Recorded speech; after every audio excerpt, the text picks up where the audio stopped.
Coming to you from deep within the heart of Texas in our secret underground bunkers, it's the New Republic Radio Show. Welcome everyone to the Friday show of the New Republic. Yeah, I've been under the weather a little bit, so I was not able to do the Thursday show. But have no fear, folks. I'm back, and we're going to do the Friday show instead. I apologize in advance a little bit about my voice. It's not really at 100%, but that's all right. We'll get through it. We got quite a few things we're going to be talking about today, rather. But a little bit different format here. One thing that I really kind of wanted to start off with was President Obama, or should we say Emperor Obama. Yes, His Eminence has taken on a new meaning as far as American president. He has done what no other president has been able to do and turned the presidency into an imperial presidency. He is the single most powerful president we have ever had. He stepped over boundaries. He's burst through presidential limits. He does not care that any of the wings of government, he doesn't care what they need or what they think. He just does what he wants. Some of the examples of this are with the new immigration policy that you've all been hearing about the past couple of weeks, as well as the Fast and Furious cover-ups. I mean, this man, he's the new Hugo Chavez. He is basically starting a revolution in government, in the presidency, through the presidency. He's determined to dismantle American capitalism and constitutional democracy. These seem to be his goals because look at his actions. His actions bear out a certain idea, a certain plan. And you have to ask yourself, where is that plan going?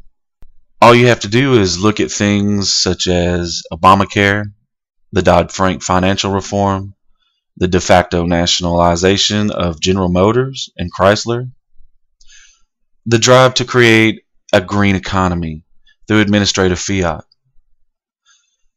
the numerous policy czars who have cabinet-level powers but no accountability or congressional oversight, the dreaded National Defense Authorization Act, which enables the president to detain any U.S. citizen indefinitely under suspension of being a terrorist, the push to censor the internet, the illegal war in Libya, the massive expansion of government through out-of-control spending and record deficits, and the administration's criminal involvement in gun running, of course, as we were talking about, to the Mexican drug cartels.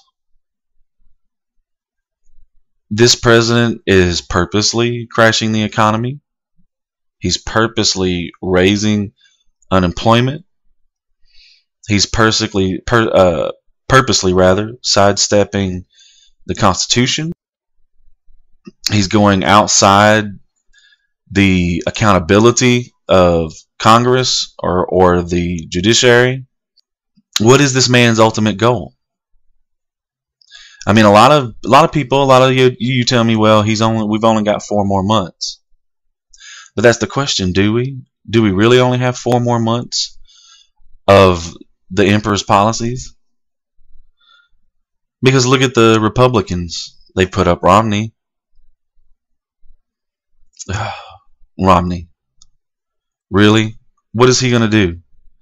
I mean, look at all his missteps, because he never concentrates, he never focuses on any of the things that will push him ahead in polls.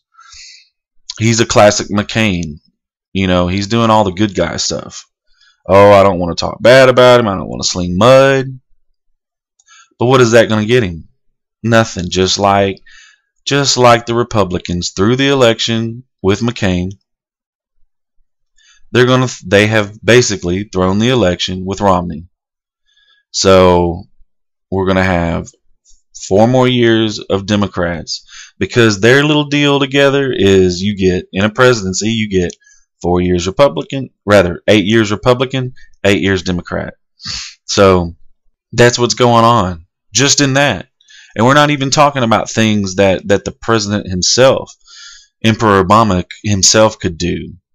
I mean, he could call off the elections, postpone them, under who knows what kind of thing he would make up.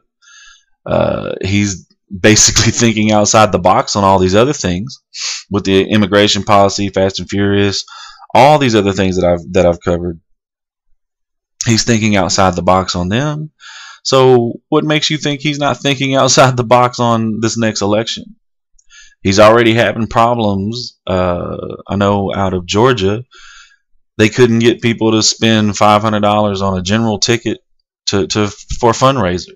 So they had to come back a couple of weeks later and offer the same ticket from $500. They had to offer it for $250. Now, you and I know that there's a lot of Obama zombies out there, but evidently there's not as many as there used to be, because he can't get the kind of money that he's been getting. Even Hollywood's worried about the fact that he's been relying on so much of the celebrities in Hollywood to give him money that they're worried about the fact that he's not going to be able to raise enough money. And in fact, the Republican Romney, he's been able to outraise Obama so far. So I don't know. He is in trouble, but that doesn't seem to be a problem for Emperor Obama. He seems to be able to think outside the box plenty well to maintain his power, to get what he wants, to do what he needs to do. So all you people out there that think you just got 4 more months, I hope you're right. But don't dare think it's a guaranteed deal. Okay, we'll move on. I'm ready for something different. Let's look in the news here. Unlike 2,000 death count in Iraq, the ABC news outlets skip the 2,000 marker in Afghanistan. How surprising. There's a leftist in the White House. Why would they say anything negative or do anything to hurt his campaign? If this was a conservative president in the White House, or even just like George Bush, if it's just he was definitely not a conservative.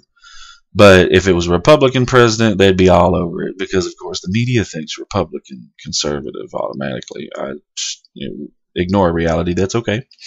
But yeah, we know that they're not going to talk about that. That's just what that's what the alphabet news media does. Looking on. Twitter down. Users panic. My life has no meaning anymore. Really? Now I don't use Twitter, so I'm probably going to be a little more rough on this than most of you, but I'm sorry, who cares? It's Twitter. I don't care that you can't keep up with your favorite Hollywood actor or sports figure. I do not care. I'm sorry. That's just sad. Nobody cares what's going on in your life. Every little, drink that you have at the cafe, or every little movie that you go to, or whatever. Nobody cares. I gotta admit, I use Facebook way too much, but Twitter is just way too much about. It's all about fame. Everybody's trying to get their little piece of fame, and they're trying to be different. But I don't know. The fact that I don't really follow any celebrities, and I could care less about any celebrities, I think that's the thing that keeps me away from Twitter, because that's the core of what Twitter is. But yeah, I don't know. Different strokes for different folks. Let's see here. Court. Man sex with 17-year-old legal, but not the pictures. Okay. Yeah. I don't really want to talk about this story, except I just want to point out the fact this is just more of how the world is getting more screwed up every day. Up is down, down is up, bad is good, good is bad. Values are just gone. Every day, more and more. Let's see. Starving Greeks line up by the thousands for food handouts. So, how's that socialism working for you, huh, guys? 400-pound woman arrested for sitting naked on a bus stop bench. Okay, really? Well, I mean, yeah, that's a heck of a mental image. But one thing that I wanted to point out, this is a homeless lady, and she's on SSI. So my question is, or rather, my observation is that that's impressive. How in the world do you? How are you a homeless person on SSI and maintain 400 pounds of weight as a woman? That is very impressive because most of you do not realize the caloric intake that it would take to maintain 400 pounds. We're talking about 5 to 10,000 calories a day.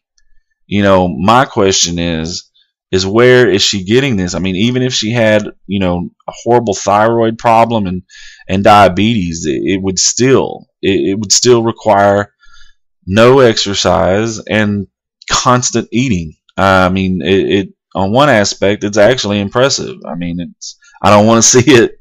Unfortunately, a lot of people did, but yeah. Anyway, gay activists invited to White House flip off Reagan. Well, this kind of goes on with another story talking about Politico reporter suspended after racial comments on Romney. Now, doing things like flipping off a picture in the White House, yes, it shows people that you're completely ignorant, that you are basically a Boeotian, but, it's freedom of speech, it's freedom of thought. I mean, I don't think the reporter necessarily should be suspended, maybe just highlighted, and just the fact that, hey, this reporter's, you might want to think about before you read something that he's writing.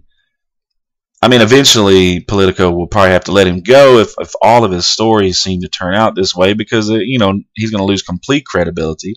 But until then, I don't think they need to necessarily suspend him or fire him. I mean, the only reason why you would ever need to fire somebody is if their job is not being done, if they're not basically pulling their own weight.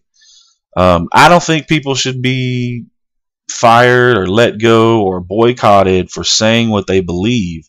These gay activists, flipped off Reagan. Yes, that's completely ignorant. I mean, that's their right. They can do that. Now, I mean, do they want to post pictures and do all that fun stuff, with it? Yeah, that's just showing a little bit more of how small a person you are. But, I mean, it's whatever. That's their business. I don't really care in the big picture of things. I kind of want to know who these people are. I want to know where they are. I mean, I don't want to stifle free speech, because the free speech is what allows these people to get highlighted so that society can stop. It's like a car wreck. You can stop and go, wow, look at that. That's something I want to avoid. And when people that say these ridiculous things and do these ridiculous things, that's what I want to happen is I want society to stop for a moment and look at this train wreck of a situation that's happening and go, wow, these people are sad. Okay, noted. In the future, don't listen to those people. Don't listen to that person. Those are the type of things that, I want to think about when I see these type of things. And if we stifle the free speech, the free thought, then we're going to get into the problem of not knowing who those people are out in society. We're not going to realize that these reporters, we're not going to realize that these people on TV that are talking to us, the people that we think are giving us news, we're not going to realize that they're giving us a very slanted version of that news. So that's the reason why, I don't like people attacking all this and boycotting all this. My solution is if you listen to a radio station, you don't like what those people are saying, turn the radio station. Don't boycott. Don't do all that. If you see somebody on Facebook doing these kind of ignorant things, don't turn them in or whatever. Just unfriend them. You know what I mean? That's the way that we keep our society moving in a good direction. If not, again, we're just going to have all these people out here that are subvertively doing these things that we don't know. And that's not what we want. We want to know when these people are doing these type of things. Anyway, moving on. Justin Bieber falls down flight of stairs, unconscious for 5 minutes. I could really care less. Why this is in the news, I do not know. It's really strange that he was unconscious for 5 minutes because, I mean, seriously, nobody was trying to help him out. I don't know.